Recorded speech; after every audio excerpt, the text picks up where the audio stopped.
Hello, my name is Amber Heath.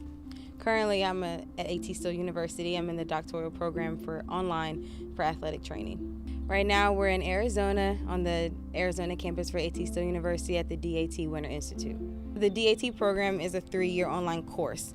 In one semester, for 1 week, you come to the on-site location here in Arizona and you get to meet your classmates, you get to meet your professors, and then collectively talk about lectures and innovation and research and patient-centered care, leadership within the profession, and you finally get to put faces to the names, and to the people that you're talking to and collaborating with on discussion boards. You're now doing it here in person. Coming to the on-site DAT Winter Institute also allowed me to build friendships, true friendships with my classmates. They're not just people behind a screen, and that they're people too.